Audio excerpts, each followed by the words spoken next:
ग्वालियर जिला एवं पुलिस प्रशासन के साथ ही धर्म गुरुओं की मौजूदगी में मुख्यमंत्री डॉक्टर मोहन यादव के दिशा निर्देशों को लेकर कलेक्ट्रेट में एक बैठक आयोजित की गई, जिसमें कोलाहल अधिनियम एवं खुले में मांस की बिक्री को रोकने के लिए सरकार की मंशा जाहिर की गई।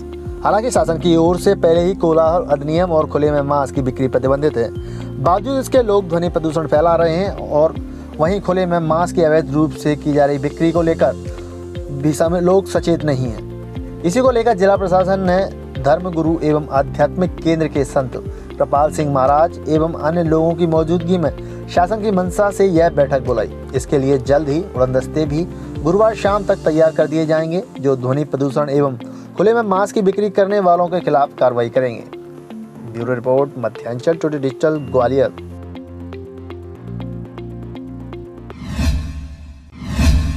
तो उसकी आप अनुमति प्राप्त करके तो आप उसको आयोजन को कर लें। जैसे धार्मिक प्रवचन का प्रोग्राम है, तकरीर का प्रोग्राम है और कथा का प्रोग्राम है, XYZ जो भी करा लें। और दूसरा ये कि जैसे अनुमति वाली बात आती है ध्वनि विस्तारक यंत्रों की, तो एक लश्कर क्षेत्र में भी इसका ऑफिस होना चाहिए, क्योंकि वहां से यहाँ।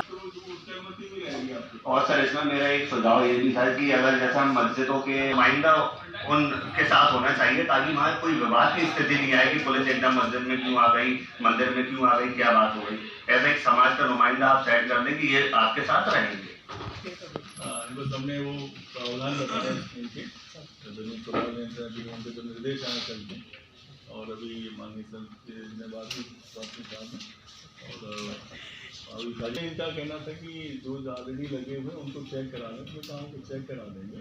उनकी श्रेणी में आता है वो बता दिया जाएगा कि इतना अलाउ कर पाएंगे, इतना नहीं कर पाएंगे, तो उतना वो रहेगा। और जो हर चीज़ की अनुमति लेने के प्रावधान है, अनुमति हो जाए और ध्वनि का प्रसारण कार्यक्रम की मनाही नहीं है और ध्वनि प्रसारण केंद्र की मनाही नहीं, लेकिन नियम में रह के और सबको एक जैसे नियम बुलाया गया है। और वो सब आपके माध्यम से उन लोगों से बात कर लेंगे तो आप उनको बता देंगे। सभी संबंधित थानों पे जो जगह है ऐसी, चाहे किसी भी समाज धर्म की हो या सार्वजनिक जगह भी, वो संबंधित थाना वाला लिस्टिंग करेगा।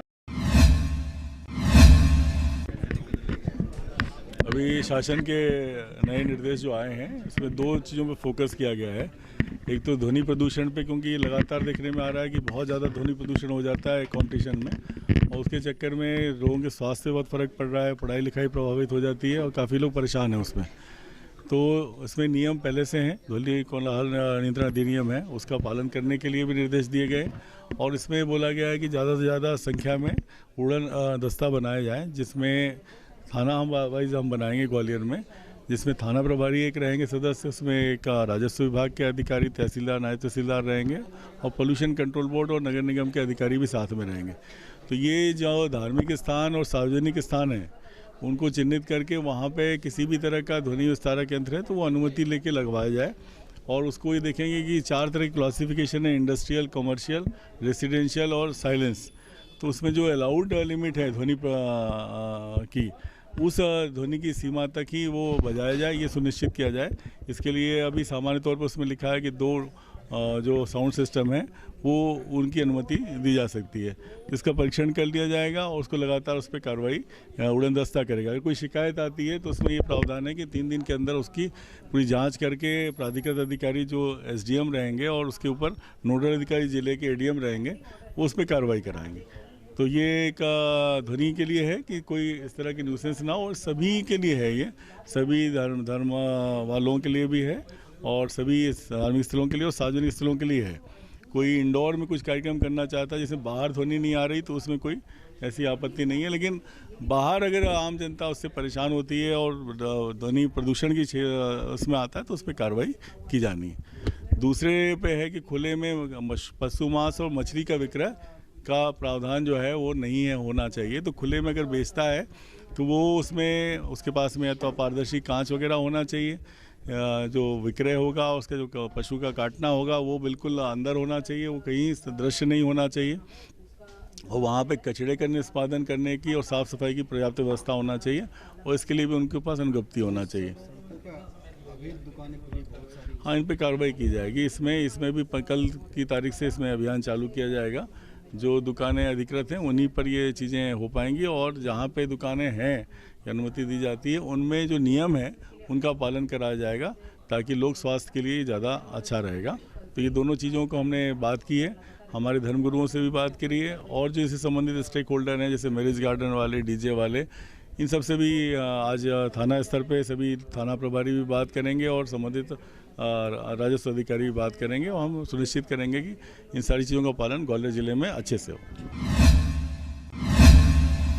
इसमें दो मेन बिंदुओं पे हमारी आज चर्चा हो गई, जो कल शासन के द्वारा निर्देश निकाले गए हैं। पहली बात मैं ये बताना चाह रही हूँ कि ये कोई नए निर्देश नहीं है जो जारी किए गए हैं, ये स्टैंडिंग ऑर्डर्स है गवर्नमेंट की, जिसके बारे में दोबारा से हमको याद दिलाया जा रहा है कि इसमें कार्रवाई करने की आवश्यकता है। पहला जो है वो कोलाहल अधिनियम के संबंध में है, नॉइज़ पोल्यूशन कंट्रोल के संबंध में है। इसमें ये निर्देश दिए गए हैं कि जो स्टैंडर्ड हैं, नॉइज़ के जो स्टैंडर्ड्स हैं, डे में कितना डेसिबल होना चाहिए, नाइट में डेसिबल कितना होना चाहिए, इसके बारे में हम व्यापक प्रचार प्रसार करेंगे। और साथ में जो अवैध तरीके से जो लाउड स्पीकर लगे हैं उसको कम करने के निर्देश हैं, जिसके लिए हम लोग फ्लाइंग स्क्वाड, उड़न दस्ता भी हम लोग अभी बनाने जा रहे हैं। आज ही उसका आदेश निकलेगा जो आप लोगों को हम दे देंगे, और उसमें रेवेन्यू के भी रहेंगे, पुलिस से भी रहेंगे, और police control pollution control board के भी लोग इसमें रहेंगे, और नगर प्रशासन के भी लोग उसमें रहेंगे। और इस प्रकार से हम लोग जो भी शिकायत आ रही है उसका हम लोग जाँच विधिवत करेंगे। और हम लोगों ने ये भी निर्देश दिए हैं कि सक्षम स्तर से, यानी तहसीलदार के स्तर से लोग अनुमति ले सकते हैं। अनुमति सिर्फ इतनी की है कि 2 मीडियम लाउड स्पीकर जो with in the sound range हों उसकी अनुमति दे दी जाएगी, और यदि इसका उल्लंघन किया जाएगा तो आयोजकों के विरुद्ध जो भी शासन के निर्देशानुसार जो अग्रिम कार्रवाई है वो की जाएगी। जी मैडम, वही मंदिरों की ज़मीन पर कब्जा है, शिकायतें भी लगातार जो है आती रही है जन सुनवाई में, बहुत सारे ऐसे मंदिर 1 दर्जन से ज़्यादा है, तो इनको लेकर भी कार्रवाई होगी इनकी ज़मीन को मुक्त कराने के लिए? कुछ इस प्रकार की शिकायतें हमारे सामने आई हैं, और ज़रूर इसके बारे में अभी जो शिकायतें आई हैं वो हमने संबंधित SDMs को भी इसके बारे में हमने पत्र भी जारी कर लिया है कि इसमें जांच की जाए, विधिवत उसमें जांच हो जाएगी, और उसमें जो गलती जो भी हमको पाया जाएगा उसके हिसाब से अग्रिम कार्रवाई की जाएगी। अगर आपको हमारे वीडियो पसंद आ रहे हैं तो चैनल को सब्सक्राइब करके घंटे के बटन को दबा दीजिए, ताकि आप तक सारी खबरें समय से पहुंच सकें। धन्यवाद।